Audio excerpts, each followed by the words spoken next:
Hello friends, welcome back to my channel. आज का हमारा टॉपिक है heart failure.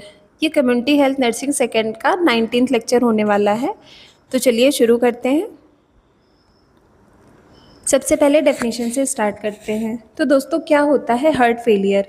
Heart failure is a chronic inability to fill with or to pump blood efficiently to meet the body's requirement as a result of various cardiac disorders. Heart failure एक तरीके की chronic inability होती है जो कि body की requirement के according blood को पंप नहीं कर पाती। ये डिफरेंट डिफरेंट कॉजेज़ की वजह से हो सकती है, डिफरेंट कार्डियक डिसऑर्डर्स की वजह से हो सकती है। तो आइए देखते हैं इसके कॉजेज़ क्या होते हैं। आप ये इमेज देख सकते हैं, इसमें दो हार्ट दिखाए गए हैं। एक तरफ नॉर्मल हार्ट है और दूसरी तरफ हार्ट फेलियर वाला हार्ट है। तो जो हार्ट फेलियर वाला हार्ट है, इसमें आप देख सकते हैं कि वेंट्रिकल्स का एनलार्जमेंट देखने को मिलता है। दोस्तों, क्योंकि ये हार्ट प्रॉपर ब्लड पंप नहीं कर पाता है, तो कुछ ब्लड इसके वेंट्रिकल्स में बचा हुआ रह जाता है, जिसकी वजह से इसका जो साइज़ है एनलार्जमेंट हो जाता है, वेंट्रिकल्स का एनलार्जमेंट देखने को मिलता है। देन कॉजेज़ देखते हैं क्या क्या कॉजेज़ होते हैं हार्ट फेलियर के।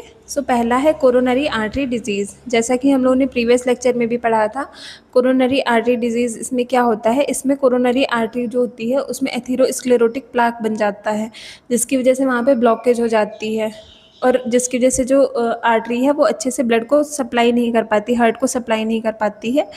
इसमें क्या है, blockage of coronary arteries reducing blood flow to the heart muscles. इसमें क्या होता है, कोरोनरी आर्टरीज़ की ब्लॉकेज हो जाती है, जिसकी वजह से ब्लड फ्लो रुक जाता है, हार्ट मसल्स को प्रॉपर ब्लड फ्लो नहीं हो पाता है।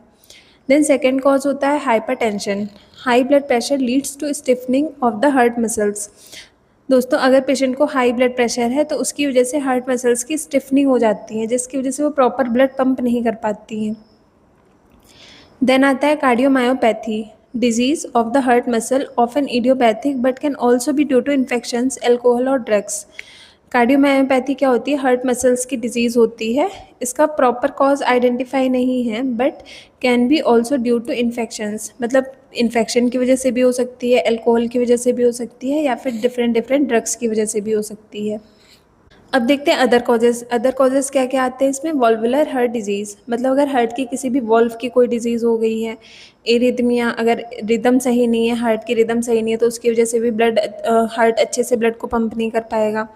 देन कंजेंटल हार्ट डिफेक्ट, कोई भी कंजेंटल हार्ट डिफेक्ट है अगर पेशेंट को, क्रोनिक कंडीशंस लाइक डायबिटीज़ हो गया, ओबेसिटी हो गया, थायराइड डिजीज़ हो गया, मायोकार्डाइटिस हो गया, inflammation of the heart muscles. तो अगर ये डिफरेंट डिफरेंट कॉजेज़ है, इनकी वजह से पेशेंट में हार्ट फेलियर देखने को मिलता है। Then the severity of heart failure is classified using the New York heart association NYHA functional classification. तो दोस्तों, न्यूयॉर्क हार्ट एसोसिएशन ने फंक्शनल क्लासिफिकेशन दिया है हार्ट फेलियर की सीवियरिटी पे। तो इन्होंने 4 क्लासेस में इसको डिवाइड किया है, class 1, class 2, class 3 and class 4। तो इन्होंने 4 क्लासेस में इसको डिवाइड किया है, फंक्शनल क्लासिफिकेशन है, मतलब हार्ट की फंक्शनिंग के अकॉर्डिंग इन्होंने इसको क्लासीफाई किया है। सबसे पहला क्या है, no limitation of physical activity. मतलब क्लास 1 में वो पेशेंट्स आते हैं जो कोई भी फिजिकल एक्टिविटी करते हैं बट उसमें कोई भी सिम्टम्स देखने को नहीं मिलते हैं। क्लास 2 में क्या आता है, ordinary physical activity causes symptoms, कि अगर पेशेंट कोई भी ऑर्डिनरी एक्टिविटी कर रहा है तो उसमें सिम्टम्स देखने को मिल सकते हैं। क्लास 3 में क्या आता है, less than ordinary physical activity causes symptoms and is comfortable only at rest. मतलब अगर कोई पेशेंट सामान्य से भी कोई भी एक्टिविटी कर रहा है तो भी उसमें सिम्टम्स देखने को मिल सकते हैं, बट जब वो रेस्ट करेगा तो वो मतलब आराम महसूस करेगा, रेस्ट करने के टाइम पे उसके सिम्टम्स नहीं आएंगे। देन क्लास 4 में कौन से पेशेंट्स आते हैं, unable to carry out any physical activity. मतलब वो कोई भी फिजिकल एक्टिविटी नहीं कर पाते हैं, उसमें अनेबल होते हैं वो। सिम्टम्स प्रेजेंट एट रेस्ट, और उनमें अगर वो रेस्ट भी कर रहे हैं तो उस टाइम पर भी उनमें सिम्टम्स देखने को मिल सकते हैं। ये क्लासिफिकेशन देखा हम लोगों ने, न्यूयॉर्क हार्ट एसोसिएशन का फंक्शनल क्लासिफिकेशन था हार्ट फेलियर पे। इसमें 4 क्लासेस थी, class 1, class 2, class 3 and class 4। Then diagnosis investigations, इसमें क्या है, इसमें सबसे पहले medical history and physical examination to assess symptoms and risk factors. सबसे पहले पेशेंट की मेडिकल हिस्ट्री लेंगे, उसका फिजिकल एग्जामिनेशन करेंगे, उसके सिम्टम्स देखेंगे और रिस्क फैक्टर्स क्या है पेशेंट के वो आइडेंटिफाई करेंगे। देन ब्लड टेस्ट, इसमें prognostic markers like B type natriuretic peptide, इसमें बीएनपी हार्मोन होता है एक, जो कि अगर किसी पेशेंट को हार्ट फेलियर का पेशेंट है अगर, तो उसमें ये हार्मोन बढ़ा हुआ देखने को मिलेगा बीएनपी, इसको बी टाइप नाट्रियूरेटिक पेप्टाइड बोलते हैं। Then electrocardiogram ECG to detect rhythm, rate, structural heart disease and past cardiac events, इन चीज़ों को आइडेंटिफाई करने के लिए पेशेंट की ईसीजी करते हैं। Then echocardiogram to evaluate heart function, regional wall motion, abnormalities and valvular pressure gradients. Patient की इकोकार्डियोग्राम करते हैं हार्ट की फंक्शनिंग को चेक करने के लिए, रीजनल वॉल मोशन कैसा हो रहा है, कोई एबनॉर्मेलिटी तो नहीं है, वॉल्वुलर प्रेशर कितना है, इन चीज़ों को चेक करने के लिए इकोकार्डियोग्राम करते हैं।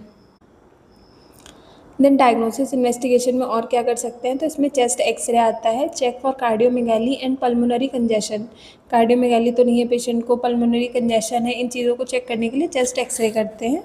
Then stress test to assess the heart's response to exertion, मतलब एक्सर्शन के टाइम पे हार्ट क्या रिस्पॉन्स करता है इसको देखने के लिए स्ट्रेस टेस्ट करते हैं।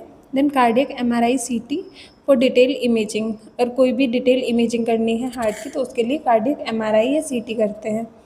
Then cardiac catheterization, diagnosis coronary blockage at various branches and also measures pressures within the cardiac chamber. Cardiac catheterization करते हैं कि कोई ब्लॉकेज तो नहीं है, कोरोनरी आर्टरी की कोई ब्लॉकेज तो नहीं है, प्रेशर कितना है वहाँ पर कार्डियक चैम्बर में, तो इन चीज़ों को मेज़र करने के लिए कार्डियक कैथेटराइजेशन करते हैं। तो दोस्तों हम लोगों ने डायग्नोसिस इन्वेस्टिगेशंस पढ़ी, जिसमें हम लोगों ने क्या देखा, सबसे पहले medical history, physical examination, then blood test, ECG हो गया, इकोकार्डियोग्राम हो गया, देन चेस्ट एक्सरे हो गया, स्ट्रेस टेस्ट हो गया, कार्डियक एमआरआई सीटी हो गया एंड कार्डियक कैथेटराइजेशन हो गया। देन ट्रीटमेंट मैनेजमेंट क्या करेंगे, तो इसमें लाइफस्टाइल मॉडिफिकेशंस कर सकते हैं, इसमें बीपी को कम करने के लिए लो सोडियम डाइट दे सकते हैं, फ्लूइड रेस्ट्रिक्शन कर सकते हैं, रेगुलर मॉडरेट फिजिकल एक्टिविटी करवा सकते हैं पेशेंट से, quit smoking and limit alcohol consumption, smoking को क्विट करने के लिए और अल्कोहल कंजम्पशन को लिमिट करने के लिए बोल सकते हैं। देन मेडिकेशंस क्या क्या होती हैं, तो इसमें एस इनहिबिटर्स, बीपी कंट्रोल करने के लिए एस इनहिबिटर्स दे सकते हैं, बीटा ब्लॉकर्स, डायूरेटिक्स, ये मेडिकेशंस दे सकते हैं पेशेंट को। लाइक एस इनहिबिटर्स में क्या आएंगे, lisinopril, enalapril to regulate blood pressure and decrease afterload on the heart, ये ब्लड प्रेशर को कम करता है। Then beta blockers like metoprolol regulate heart rate and control blood pressure, ये हार्ट रेट को कंट्रोल करता है और ब्लड प्रेशर को भी कंट्रोल करके रखता है। Then diuretics like frusemide reduce fluid in the body, जो फ्रूसेमाइड है वो बॉडी में फ्लूइड जो है उसको रिड्यूस करता है।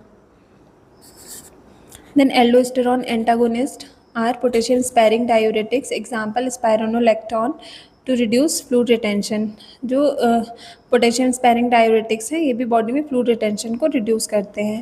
Then angiotensin two receptor blockers, angiotensin second receptor blockers, तो ARBS for those who can not tolerate ACE inhibitors, जो एस इनहिबिटर्स को टॉलरेट नहीं कर सकते उन पेशेंट्स को ARBS देते हैं। Then vasodilators hydralazine combined with nitrates for patients who do not respond to other therapies, जो पेशेंट अदर थेरेपीज़ पे रिस्पॉन्ड नहीं करते उनको वेजोडाइलेटर्स दे सकते हैं जिसमें हाइड्रोलाजीन आती है। Then digitalis digoxin to increase heart contractility, heart की जो मसल्स की जो कॉन्ट्रैक्टिलिटी है उसको इंक्रीज़ करने के लिए डिजिटालिस देते हैं। देन देखते हैं device therapy. So device therapy में क्या आता है, इसमें implantable cardioverter defibrillator to prevent sudden cardiac death, sudden cardiac death को प्रिवेंट करने के लिए ICD होता है। ICD क्या होता है, ये इंट्राडर्मली इम्प्लांट होता है जो कि एरिथमिया को डिटेक्ट करता है और पेशेंट को शॉक देके उसको ट्रीट करता है। अगर कोई पेशेंट है उसमें अचानक से हार्ट अटैक आ गया है एरिथमिया की वजह से, तो फिर ये पेशेंट को सडन शॉक दे देता है और उसकी वजह से पेशेंट सही हो जाता है। Cardiac resynchronisation therapy CRT to treat abnormal electrical conduction, अगर कोई भी एबनॉर्मल इलेक्ट्रिकल कंडक्शन है तो ये उसको ट्रीट करता है कार्डियक रीसिंक्रोनाइजेशन थेरेपी। देन देखते हैं सर्जिकल इंटरवेंशंस क्या क्या हो सकते हैं। सो सर्जिकल इंटरवेंशंस में कोरोनरी आर्टरी बाईपास ग्राफ्टिंग कर सकते हैं, हार्ट वॉल्व रिपेयर कर सकते हैं, heart transplant for in stage heart failure, अगर किसी पेशेंट में इंड स्टेज हार्ट फेलियर है तो उसमें हार्ट ट्रांसप्लांट भी कर सकते हैं। देन कॉम्प्लिकेशंस क्या हो सकती है, तो kidney damage due to reduce blood flow, blood flow reduce होने की वजह से किडनी डैमेज हो सकती हैं। Congestive hepatopathy from fluid buildup, ज़्यादा फ्लूइड होने की वजह से बॉडी में कंजेस्टिव हेपेटोपैथी हो सकती है। Arrhythmia increases the risk of stroke, अगर लंबे समय तक एरिथमिया है पेशेंट को तो वो उससे स्ट्रोक भी हो सकता है। Stroke due to reduce blood flow और emboli from the heart, stroke के चांसेस बढ़ सकते हैं पेशेंट में। सडन कार्डियक अरेस्ट हो सकता है due to severe arrhythmia. Then prevention कैसे कर सकते हैं? Healthy lifestyle and maintaining a healthy weight. Then control blood pressure, diabetes, cholesterol, इन चीज़ों को कंट्रोल करके भी हार्ट फेलियर को प्रिवेंट कर सकते हैं। Avoid tobacco and alcohol, regular screening specially with a family history और एग्जिस्टिंग रिस्क फैक्टर्स।